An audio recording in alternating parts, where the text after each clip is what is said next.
we've shown that DNA is actually the software of life. It's totally interchangeable between the digital world and the biological world.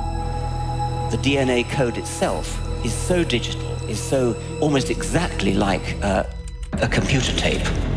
Totally interchangeable.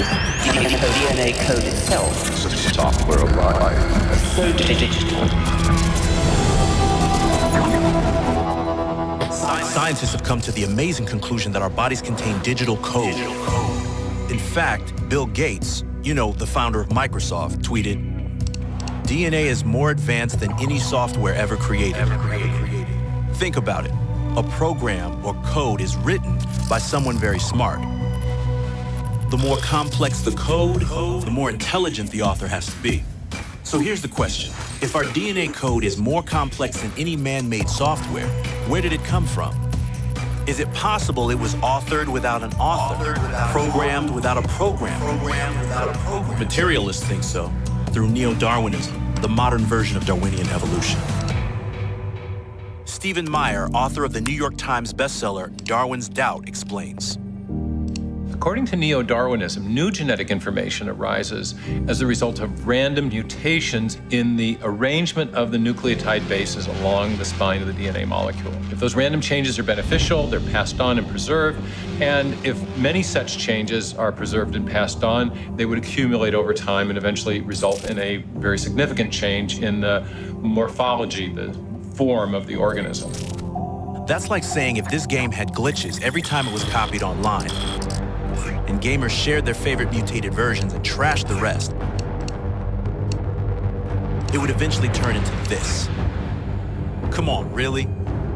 If we know the computer glitches won't produce a new video game, how much sense does it make to believe that glitches, copying errors, and our DNA code can produce new organisms? Could random mutations in DNA really produce this? This? This? What about this? This? This? This? This? This? This? Or this? Everything we know about software shows that random changes in a section of functional code or functional information is going to degrade that information long before you ever get to something fundamentally new. And that's the problem with the mutation selection mechanism as an explanation for new genetic information. Information in DNA is also essentially typographic or digital. And there are far more ways to go wrong in arranging those characters than there are ways to go right. And so as you begin to randomly change them, you inevitably fall into a non-functional abyss long before you ever generate anything fundamentally new. So just how unlikely is it for random genetic changes to produce something new, even something as modest as a protein structure with a new function? One scientist performed experiments that enabled him to actually calculate the odds, and they aren't good. In fact, they're next to impossible. We caught up with a molecular biologist, Douglas Axe, in Seattle. In our lab work, we've asked how rare or how common functional proteins are within the space of possibilities. Doing experiments and calculations, we found that they're exceedingly rare, like 1 in 10 to the 74th power rare. To get a feel for those odds, imagine that somebody hid one atom somewhere within the Milky Way galaxy, and you, blindfolded by chance, are supposed to pick one atom and hope that it's the right one. Those odds would be better than the odds for the protein. Axe calculated the probability for all the chance mutations in all of the life forms on Earth for billions of years. And in all that time, he found they couldn't chance on even one new functional protein structure. Not one.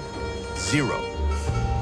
And keep in mind, it takes thousands of distinct proteins to build any kind of complex life, including humans. And many of these proteins are unique to each individual life form.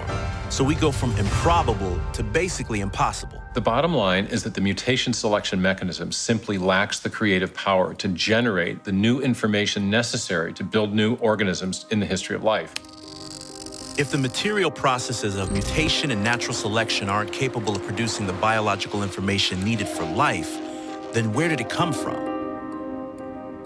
Our uniform and repeated experience, as Darwin himself pointed out, is the basis of all scientific reasoning about the past. So when we see information in a digital form in software or we see a paragraph in a book, and we trace that information back to its source, we always come to a mind, not a material process. That's part of what we know from our observation of the world around us, that information always arises from an intelligent source.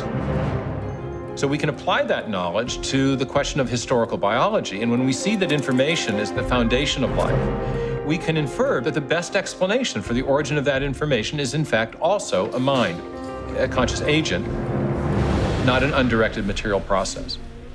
When presented with evidence that conflicts with neo-Darwinism, most scientists cling to a belief in the blind process of evolution, denying what science has discovered.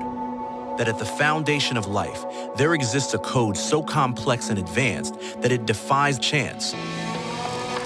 They make no room for the possibility that we were created by an intelligence far more sophisticated than the most genius of programmers. Instead, they choose to limit their investigation to a strictly materialist worldview. When faced with this evidence, how will you respond? We are not materialists. We see the human soul. We experience love.